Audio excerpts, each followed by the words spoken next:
history in America, it gets tense. Doesn't matter what history it is, it gets tense. Now, Columbus Day is one of those days. Every year in New York, there's a fight. Every year. Here in Detroit, there was a fight. There was a bust of Christopher Columbus that was around for 110 years. At some point, half of Detroit was like, we need to get rid of it. The other half was like, no, don't get rid of it. It was a huge fight. New York, same thing, every year.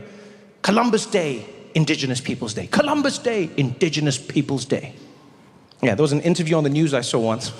It wasn't supposed to be funny, but I found it funny. The reporter went up to some guy and was like, sir, what are you going to be doing for Indigenous Peoples Day? And he was like, let me tell you something, it's Columbus Day. I'm sick and tired of people coming in and changing the name. We're proud of that day. It's Christopher Columbus. It's Columbus Day. It's not going to change. In fact, how would you feel if somebody came along, took something that's been around for a long time, and just decided to switch it and call it something else, huh? How would you feel? I was like, but sir, isn't that the spirit of Columbus Day? I'll be honest, I'm not a big fan of Indigenous Peoples Day, the title. I don't like it. I think it's a cop-out. I don't think it's specific enough. It's lazy. You know, Indigenous Peoples Day. Which Indigenous people? Where? How? Give me something, you know?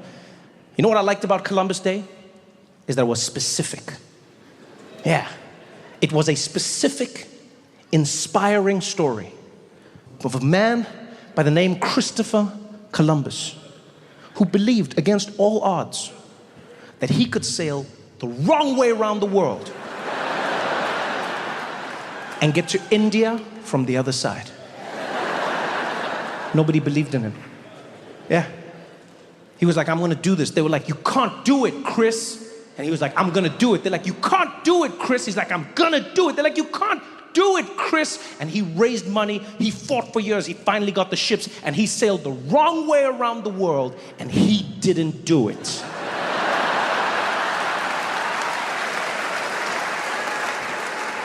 Not only did he not land on the other side of India, he found himself in a place called the Caribbean, and he was like, this is India. And the people there were like, I don't know if you've been eating some of the herb we've been leaving about, but this is totally not India. And they're like, this is India, and you guys are Indians. They're like, brother, we are not Indians. He's like, I know Indians when I don't see them. You're Indians. You're just on the far side, so you're West Indians. And he stuck with it. Christopher Columbus stuck with it his entire life. Other explorers would come to him, they'd be like, yo, Chris, I don't think you made it to India. He's like, it's India. They're like, I don't think it's India. He's like, it's India. He died refusing to acknowledge the possibility that he never made it to India. Not only that, my friends, he never set foot in America. Ever. Ever. And yet, he had a public holiday named after him in America. That, my friends, is the inspiring story of how white men can fail up.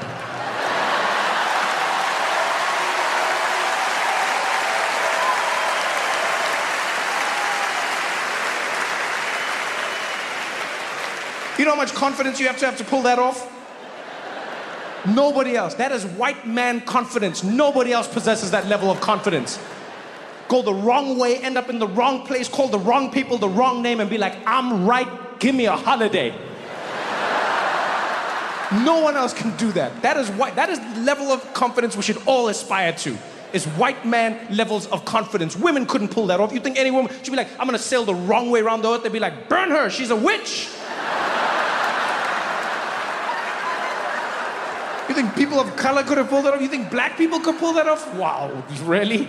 Black people just gonna sail around the world, wrong way around, get to the place they're not supposed to be, probably get arrested for trespassing.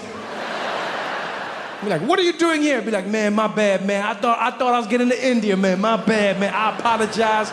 Man, I don't even know what I was thinking, man. You know what, man? We should have never messed with ships. It never turns out good, man. I apologize, man.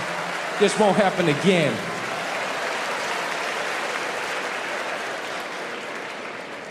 You look what's happening with textbooks. Places like Florida, They want to ban textbooks or cut out the parts of the textbooks that have slavery in the books.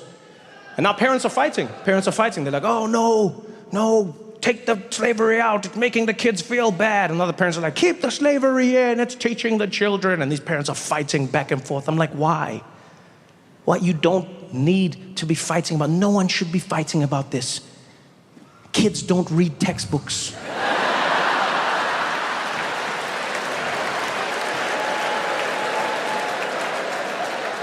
They watch TikTok. If you want to get to the kids, that's where you gotta be. There was slavery. Ships came.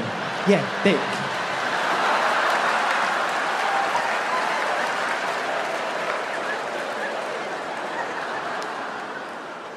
I'll be honest, I don't think that textbook thing is like a real issue.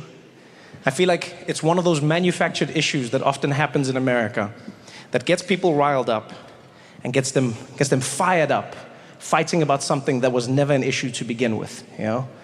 And the reason I say this is because that's honestly what I believe. I feel like in America, politicians have done a really good job of tricking Americans into fighting about issues that were never an issue to begin with, so that you don't pay attention to the issues that actually are. You know? If they can get you fighting about what's in a textbook, you don't pay attention to the fact that inflation is out of control. You don't pay attention to the fact that rents are out of control. People cannot afford to live anywhere. Your salaries have never kept up with inflation. Corporations steal billions and billions of dollars from their employees with no ramifications. You don't pay attention to any of that. You pay attention to what's world that has actively apologized. And one of the only countries in the world that's set about changing how they see themselves and how the world sees them. After World War II, Germany changed a bunch of laws. They changed the iconography of the country, what you could hang, where you could hang it. They changed their national anthem. Yeah. Imagine that, they changed the national anthem.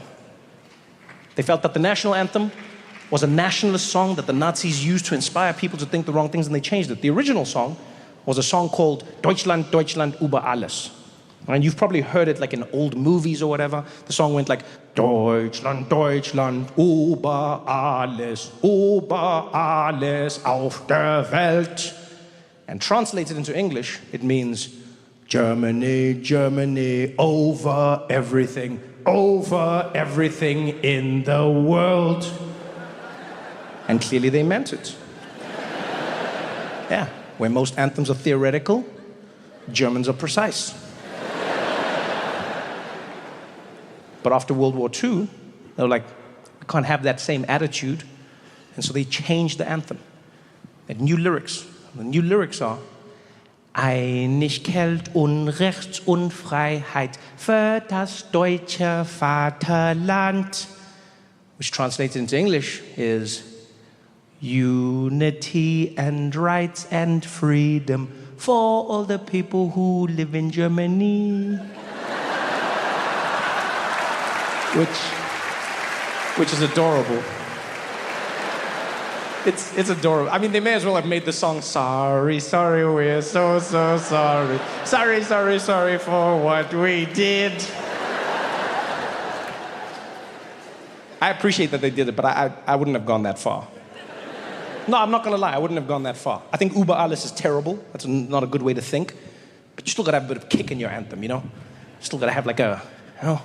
Yeah, I would have found like a middle ground. Mine would have been like, Deutschland, Deutschland, irgendwo in den Top 5. Nicht über alles auf der Welt.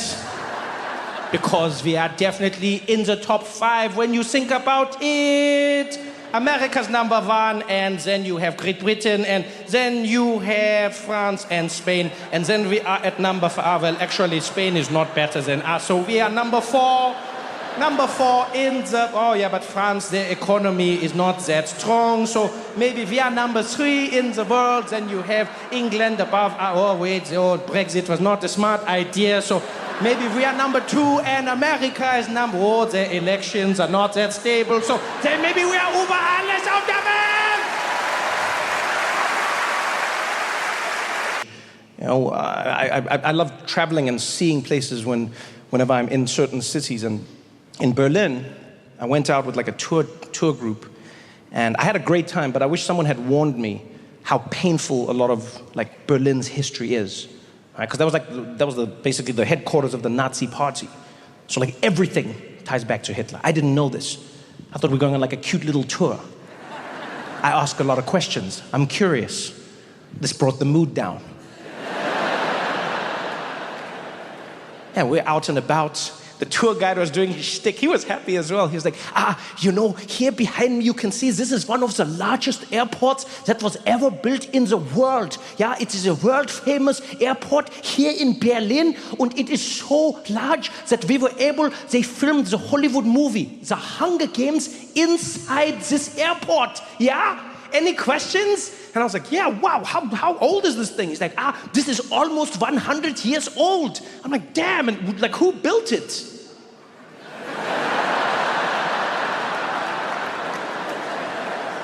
Yeah, that is the unfortunate part of the story.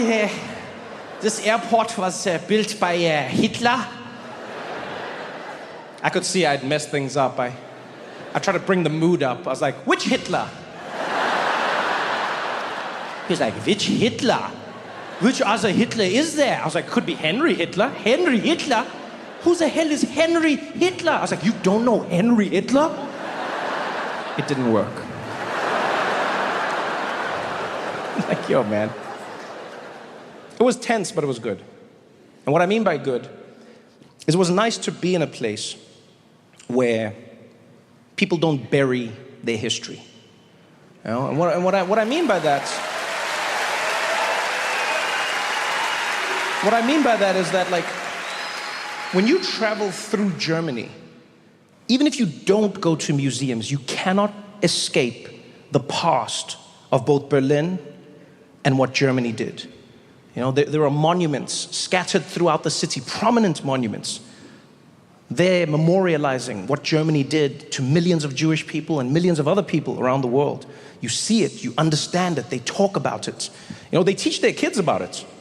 They teach children in school. They're like, hey, this is what Germany did. They make sure they know. But they don't make them feel guilty about it, which is a pretty amazing balance for them to strike, you know? They'll say to the kids, they're like, hey, kids, I hope you understand. Germany did this. You're not responsible because you weren't there. However, because you're the future of Germany, it's your responsibility to make sure this doesn't happen again.